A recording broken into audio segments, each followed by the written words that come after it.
મેં આપને થોડા ચિંતન માટે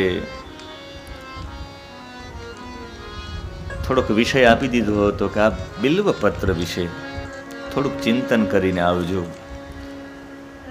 અને એ બિલ્વપત્રની કાલે ચર્ચા ચાલુ હતી. આપણે એમાં બધા શિવલિંગોની ચર્ચા હતી. થોડોક પાછળ જાઉં છું, કારણ કે બિલ્વપત્રને સમજવા માટે પાર્થિવ શિવલિંગને સમજવા જરૂરી છે.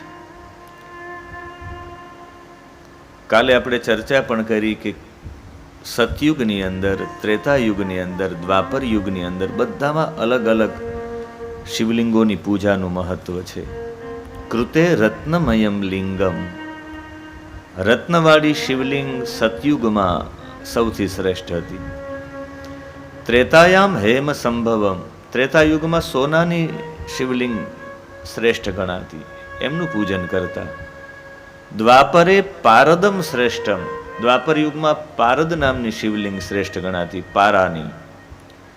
અને પાર્થિવમ તું કલૌ યુગે, અને પાર્થિવ શિવલિંગ કલયુગમાં શ્રેષ્ઠ માનવામાં આવે. ત્રિવેણીના સંગમ ઉપર સુત પૌરાણિક શૌનકાદિ 88,000 ઋષિઓની ત્રિવેણીના કિનારે કથા કહી રહ્યા છે. એ ચર્ચામાં વ્યાસ નારાયણ અને સનત કુમારોની ચર્ચા સરસ્વતી નદીના કિનારે બદ્રી વિશાલમાં થઈ રહી છે. એ ચર્ચા અંતર્ગત નંદિકેશ્વર અને સનત કુમારોની ચર્ચા. સનત કુમારો કહે કે હે વ્યાસ નારાયણ, આવો જ પ્રશ્ન અમે નંદિકેશ્વરને, નંદીને કર્યો હતો મંદરાચલ પર્વત ઉપર. એટલે એ ચર્ચા પણ ચાલી રહી છે. અને એમાં બધા ઋષિઓને, શૌનકાદિ ઋષિઓને સુત પૌરાણિક કહે છે, શૃણુધ્વમ ઋષય સર્વે સદ્ભક્ત્યાદરતોખિલા શિવપાર્થિવલિંગસ્ય મહિમા પ્રોચ્યતે મયા. સદભક્ત્યા આદરતઃ અખિલાહ, હે ઋષિઓ, આદર સાથે તમે શિવ પાર્થિવ લિંગની મહિમા હું આપને કહી રહ્યો છું. આપ શિવ પાર્થિવ લિંગની મહિમા સમજો. પાર્થિવનો મતલબ થાય પૃથ્વી સાથે જોડાયેલી છે. પૃથ્વી ઉપરનું પૃથ્વી તત્વનું પૂજન સર્વથી શ્રેષ્ઠ છે. પૃથ્વી ઉપર પૃથ્વી તત્વની પૂજા થવી જોઈએ. કાલે આપણે થોડાક 5 તત્વોને, એના દેવતાઓને જોયા. પૃથ્વી તત્વના દેવ ભગવાન શિવજી છે. એટલે શિવજી પાર્થિવ લિંગમાં જેટલા ફલદાયી બને એવા બીજી કોઈ લિંગમાં ન બને. પૃથ્વીની માટીની શિવલિંગ બધા લોકોએ પૂજી છે. એટલે શિવજીનું તત્વ છે પૃથ્વી તત્વ છે. જેને પૃથ્વી તત્વ, કાલે આપણે જોયું, પૃથ્વી તત્વ જેને પણ ઓછું થતું હોય, પૃથ્વી તત્વમાં ફેરફાર હોય, ને શિવની ઉપાસના કરવી જોઈએ. તેજ તત્વના દેવ એ શક્તિ છે. પોતાના કુળદેવી તેજની વૃદ્ધિ કરાવે છે. વાયુ તત્વના દેવ સૂર્યનારાયણ છે. જલ તત્વના દેવ ગણેશજી છે. એટલે ગણેશજીની પ્રથમ પૂજા. જ્યારે ક્યાંય ન હતું ત્યારે જલ હતું, એટલે ગણેશજીની પ્રથમ પૂજા એ જલ તત્વના દેવ છે. અને આકાશ તત્વના દેવ એ વિષ્ણુ છે. એટલે વિષ્ણુને વ્યાપક કહેવામાં આવ્યા છે. તો પૃથ્વી ઉપરનું સૌથી શ્રેષ્ઠ તત્વ પૃથ્વી તત્વ છે, અને એનું પૂજન શ્રેષ્ઠ છે. અકાળે મૃત્યુ જ ન થાય જે પાર્થિવ શિવલિંગની પૂજા કરે. પાર્થિવ શિવલિંગ કેવી રીતે બનાવવી, સેજ એમને સમજીને પછી એ પાર્થિવ શિવલિંગ ઉપર આપણે બિલ્વપત્ર અર્પણ કરીએ. અને ખાલી બિલ્વપત્ર નહીં, બિલીનું વૃક્ષ પણ અર્પણ કરીએ. બિલીનું વૃક્ષ કોને અર્પણ કરીએ? આ વ્યાપક શિવ તત્વ છે એને અર્પણ કરીએ. એટલે પ્રકૃતિમાં અર્પણ કરીએ. પાર્થિવ શિવલિંગ બનાવવા માટે સૌથી પ્રથમ તો વિશુદ્ધ માટી જોઈએ. શુદ્ધ માટીથી જ પાર્થિવ શિવલિંગ બનાવાય. અને વારોતરિયા પરિવારે કથાનો આરંભ કર્યો પહેલા જ દિવસે પ્રાતકાલીન અહીંયા ચોકમાં પાર્થિવ શિવલિંગની પૂજા કરી હતી. અમારી કથાનો પ્રારંભ પાર્થિવ શિવલિંગથી થાય એવો વારોતરિયા પરિવારનો આ સંકલ્પ હતો. આપના પૂર્વજો ચોક્કસ જ્યાં હશે ત્યાંથી પ્રસન્ન થતા હશે કે આવો અભિગમ, આવા સંકલ્પ સાથે પાર્થિવ શિવલિંગની પૂજા કરવામાં આવી. પાર્થિવ શિવલિંગમાં વિશુદ્ધ માટી જોઈએ, ગમે ત્યાંથી માટી ન લઈ આવાય. એટલે નદીના કિનારેથી, તળાવના કિનારેથી અથવા કૂવાના કિનારેથી થોડુંક ખોદી અને પછી શુદ્ધ માટી લઈ આવવામાં આવે.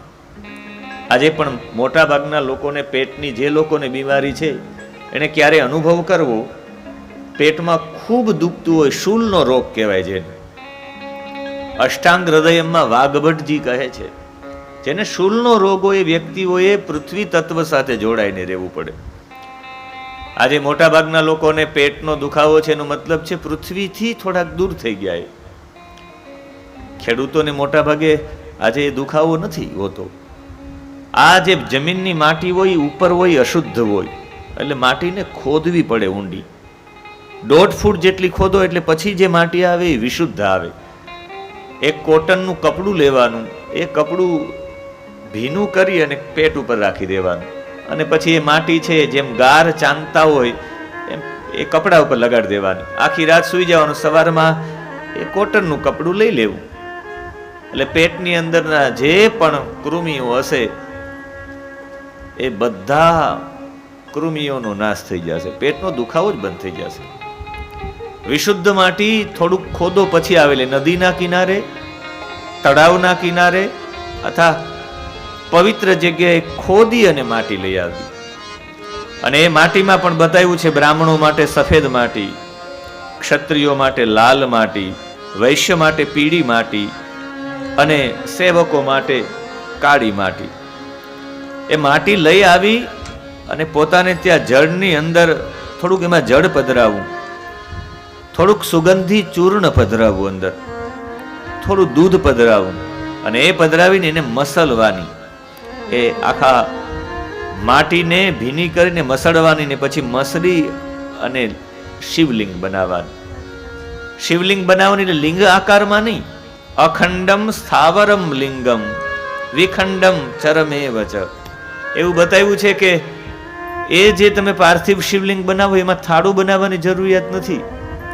4 આંગળના માપની આમ આંગળી જેવી ઊભી ખાલી શિવલિંગ બનાવવાની. જેટલા પણ ચરલિંગ છે ને એ અખંડ હોય, એમાં ખંડિત થાય એવા 2 ભાગ હોય નહીં.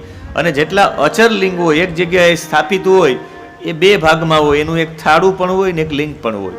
પણ પાર્થિવ શિવલિંગ તો એમનેમ જ બનાવવામાં આવે.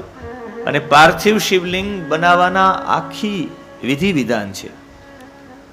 પાર્થિવ શિવલિંગમાં કદાચ તમને કોઈ મંત્ર ન આવડતા હોય, કોઈ વિધિ વિધાન ન આવડતું હોય, કદાચ કોઈ બ્રાહ્મણ ન હોય તમારી પાસે, તો એના માટેની પણ આખી વ્યવસ્થા બતાવી છે. પાર્થિવ શિવલિંગ બનાવવા માટે સૌથી પહેલા 8 નામ સાથે બનાવી. 8 નામ તમને ભગવાનના આવડતા હોવા જોઈએ. જ્યારે માટી લેવા જાઓ ત્યારે માટી લેવી ત્યારે બોલવાનું ઓમ હરાય નમઃ, ઓમ હરાય નમઃ. એટલે હર ભગવાનનું એક નામ છે, એટલે ઓમ હરાય નમઃ કહીને માટી લઈ આવવી.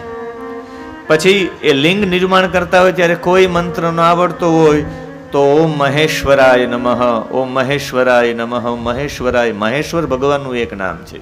આગળ ઓમ, પાછળ નમઃ, અને ચોથી વિભક્તિ સંસ્કૃતમાં આવે મહેશ્વરનું મહેશ્વરાય થાય. એટલે મહેશ્વરાય નમઃ એમ બોલીને શિવલિંગ નિર્માણ કરવી.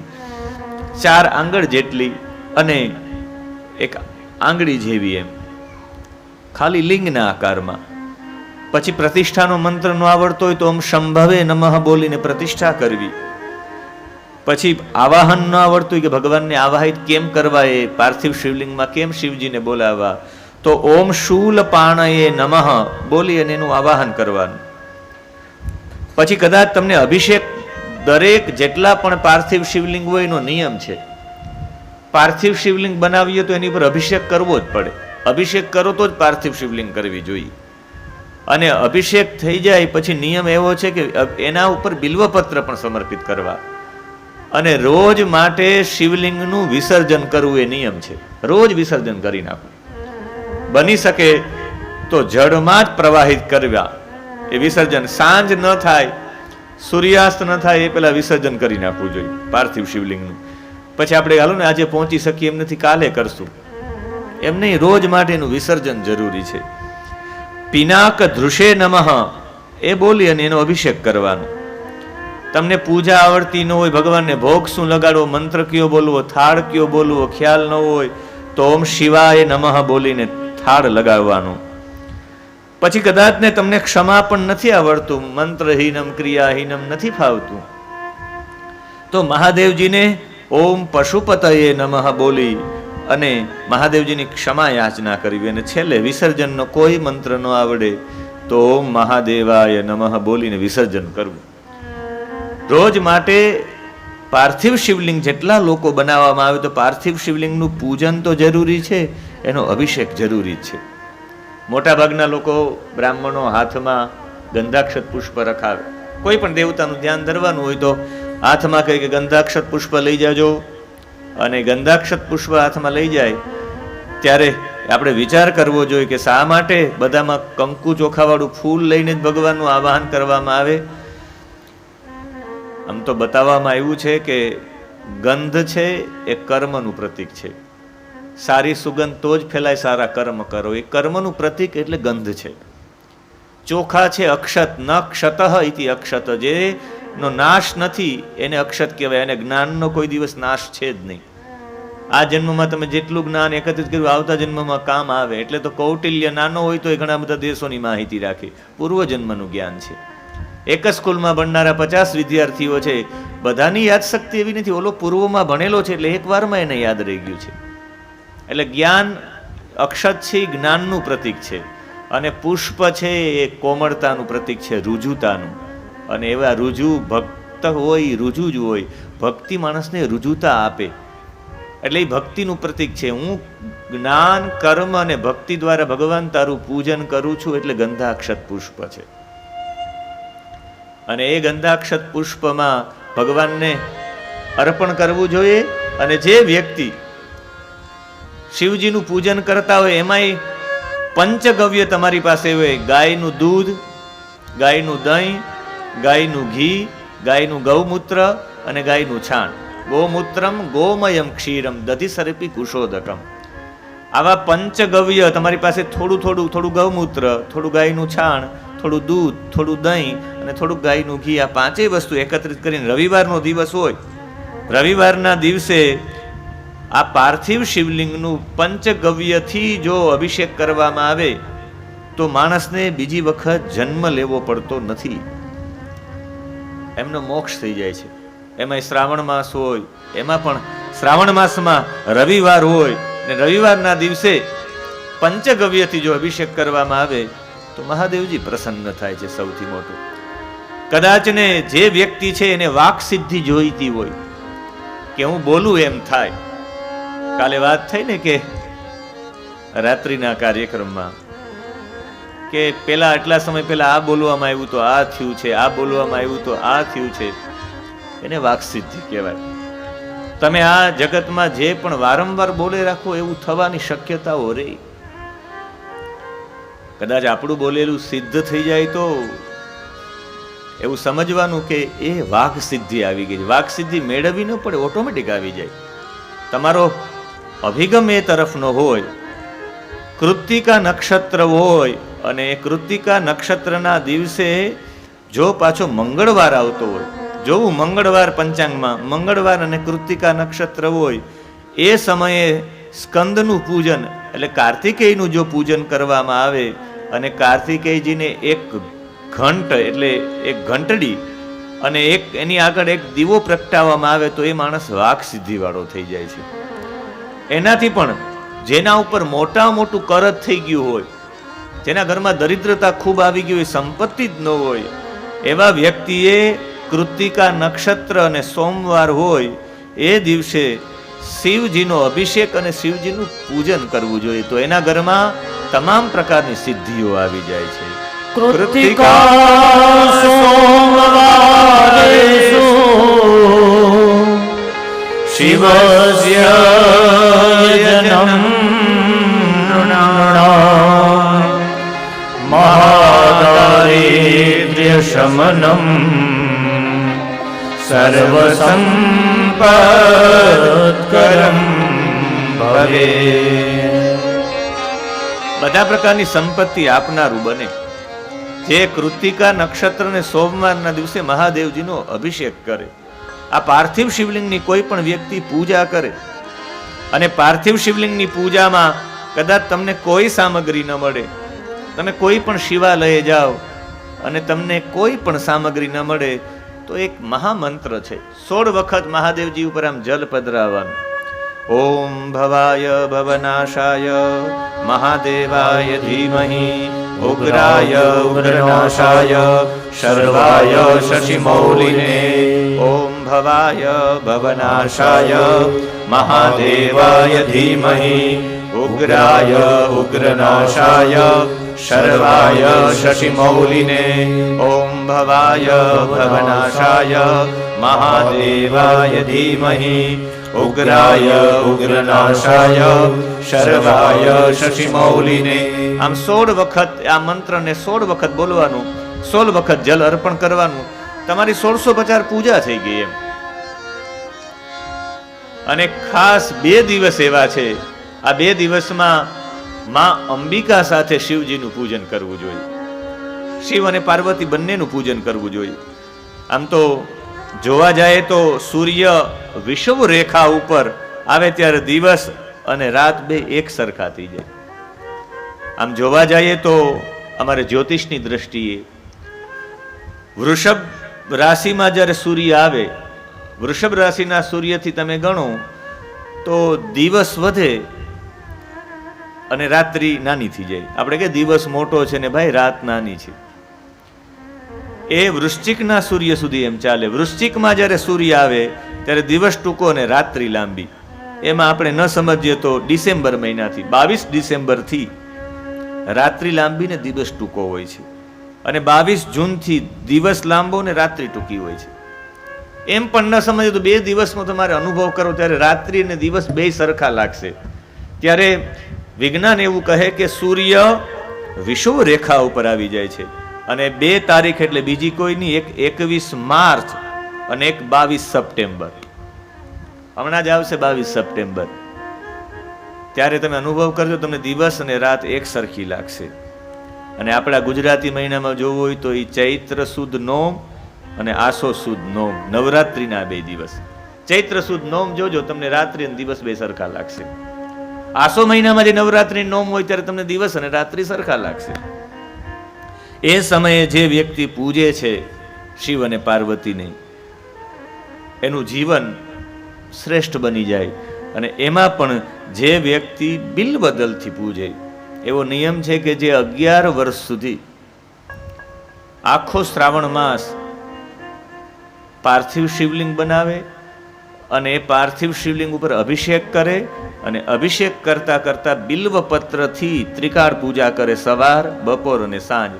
ખાલી 11 જ વર્ષ કરે, એ જીવતા જ મુક્તિની અનુભૂતિ કરે, પોતે મુક્ત આત્મા છે એવો અનુભવ કરે. 11 વર્ષ સુધી ત્રિકાળ બિલ્વપત્રથી પૂજા પાર્થિવ શિવલિંગની. અને બિલ્વદલ જ્યારે અર્પણ કરતા હોય, આપણે કાલની ચર્ચા,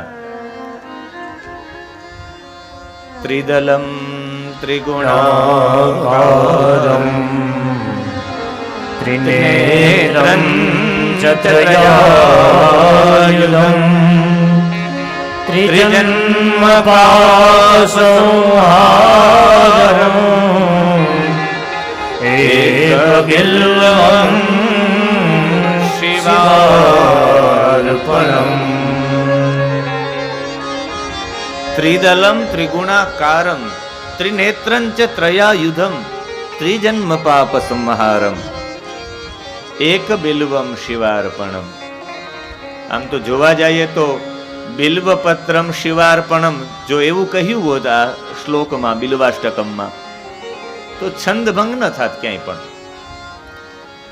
પણ એક બિલ્વમ શિવાર્પણમ, બિલ્વમનો મતલબ થાય બિલ્વ વૃક્ષમ. શિવ એટલે કલ્યાણ માટે, અર્પણમ એક બિલીનું વૃક્ષ કલ્યાણ માટે અર્પણ કરવું જોઈએ. આ પૃથ્વી ઉપર કમસે કમ એક બિલીનું વૃક્ષ વાવવું જોઈએ દરેક વ્યક્તિએ. આપણે એમ થાય કે બિલીનું વૃક્ષ આમ તો કથા એવી છે કે સમુદ્ર મંથનમાં જ્યારે મહાદેવજી સમુદ્ર મંથન જેઠ મહિનામાં થયું હતું, વૈશાખ અને જેઠ મહિનામાં સમુદ્ર મંથન. અને એ સમુદ્ર મંથનમાં એ મંથન થતા હતા જ્યારે ઝેર આવી ગયું, મહાદેવજીએ જે વિષપાન કરી લીધું, અને એ વિષપાન કરવાથી મહાદેવજીને એ વિષ ગરલ હતું, એકદમ ગરલ હતું ને એ વિષ ગરમી યુક્ત હતું. એટલે મહાદેવજીને એ ગરમી ન થાય એટલે બધા લોકોએ, દેવતાઓ એના ઉપર અભિષેક કર્યો છે. અને એ અભિષેક કર્યો છે એની સૃષ્ટિમાં પણ વરસાદ થઈને મહાદેવજી ઉપર અભિષેક થયો, દેવતાઓએ પણ કર્યો. અને એ ગરમી દૂર થાય, ઠંડી તાસીર બિલ્વપત્રોની છે, એટલે બધા બિલ્વપત્ર મહાદેવજી ઉપર અર્પણ કર્યા છે. બિલ્વના આપણે કાલે 3 ગુણો જોયા. એક તો મધુ પ્રમેહ દૂર કરે, એક ચામડીનો રોગ દૂર કરે, અને એક ઉદર વિકાર. આ 3 દૂર કરે છે. કાલે મેં કહ્યું હતું કે ટેનિન, લોહ, કેલ્શિયમ, પોટેશિયમ અને મેગ્નેશિયમ આમની અંદર છે. આ બધા તત્વો છે. જોવા જઈએ તો પોટેશિયમ છે, એ પોટેશિયમ શરીરની અંદર સૌથી વધારે, આ બધા ડોક્ટરેટ છો મોટા ભાગના લોકો, એટલે હું એમની વિશેષતા સમજાવીશ તો આપને એવું લાગશે કે આ બધા ખનિજ તત્વો શરીરમાં જોઈએ. પોટેશિયમ છે એ માંસપેશીઓને મજબૂત કરે છે. આપણા શરીરમાં જેટલી પણ માંસપેશીઓ છે એ બધી માંસપેશીઓને જો મજબૂતમાં મજબૂત કોઈ કરતું હોય તો એ પોટેશિયમ છે. એક ચીનના બધા લોકોએ એક સૌથી મોટી વિચારણા કરી. ચીનની અંદર એક ભૂમિ સંશોધનનું એક યંત્ર શોધાણું છે, અને એ ચીનની પદ્ધતિને જીઓમાનસી પદ્ધતિ કહેવાય. આ જીઓમાનસી પદ્ધતિમાં ભૂમિના ગુણ અને દોષ જોવાનો એ યંત્રમાં, કઈ ભૂમિમાં કયો દોષ છે, કયો ગુણ છે, એ યંત્રથી ખ્યાલ આવી જાય. એ પદ્ધતિને જીઓમાનસી પદ્ધતિ કહેવાય. આજે પણ એક યંત્ર આવું આવે છે આપણે કે જમીન ઉપર રાખો તો એની અંદર કેટલું ખનિજ છે, કેટલું પાણી છે, કેટલું ઊંડું છે, બધું ખ્યાલ આવી જાય. એમ ચીનની પદ્ધતિ છે જીઓમાનસી પદ્ધતિ, એમાં ભૂમિના ગુણ અને દોષ ખ્યાલ આવી જાય. એ લોકોએ, ચીનના લોકોએ નક્કી એવું કર્યું છે કે કોઈ પણ ગામ, કોઈ પણ ઘર, કોઈ પણ નગર એને નિરોગી રાખવું હોય તો 4 વૃક્ષો વાવવા જોઈએ. ચીનવાળાનો નિયમ છે. એણે કહ્યું કે ગામની પૂર્વ દિશામાં પીપળો હોવો જોઈએ, ગામની પશ્ચિમ દિશામાં વડલો હોવો જોઈએ, ગામની ઉત્તર દિશામાં બીલીનું વૃક્ષ હોવું જોઈએ, અને ગામની દક્ષિણ દિશામાં આસોપાલવનું વૃક્ષ હોવું જોઈએ. એમણે કહ્યું છે કે બીલીના વૃક્ષમાં ચુંબકીય તત્વ છે, જેને કહેવામાં આવે સિન્યુજ, અને એ હોવાના કારણે સ્નાયુઓ, જેટલી પણ સ્નાયુઓ આડાવડી થઈ જાય સ્નાયુઓને મજબૂત કરવામાં, જે આપણું કરોડરજ્જુને મજબૂત કરવા માટે, માંસપેશીઓને મજબૂત કરવા માટે સૌથી વધારે જો કોઈ તત્વ કામ કરતું હોય તો એ સિન્યુજ છે. એટલે મોટા ભાગના આપણા લોકો અત્યારે આ ચોમાસાની અંદર જીવનમાં આળસ ન થાય, આળસ થવાથી માંસપેશીઓ નબળી ન બની જાય, એટલે બધા સવારમાં જાગી અને સવારમાં જેવા જાગવાની સાથે 1.25 લાખ બિલીપત્રો ગામમાં બધા અર્પણ કરતા હોય છે, અને ખરા અર્થમાં કરવા પણ જોઈએ. મને મુંબઈના એક મોટા ઉદ્યોગપતિ યાદ આવે છે. એ રિલાયન્સમાં સિનિયર વાઇસ પ્રેસિડેન્ટ તરીકેની એની ભૂમિકા છે, પણ દર શ્રાવણ માસમાં એટલા મોટા વ્યક્તિ હોવા છતાં પણ એ પોતે પોતાના ગામમાં આવે છે, ચોરવાડમાં આવે છે, અને એ પોતે એમના ત્યાંના લોકો છે એની સાથે એ જંગલમાં જાય, જંગલમાં જઈ અને પોતે બિલીપત્ર પોતે ઉતારે, અને પોતે એ બિલીપાન ઉતારે એમ નહીં, એને સમા પણ કરે. જેને આમ આપણે કહીએ ને વજ્રનો ભાગ તોડી નાખવો પડે, પોતે સમા કરે ને પોતે પોતાના મંદિરમાં અર્પણ કરે, પોતે લેવા માટે જાય.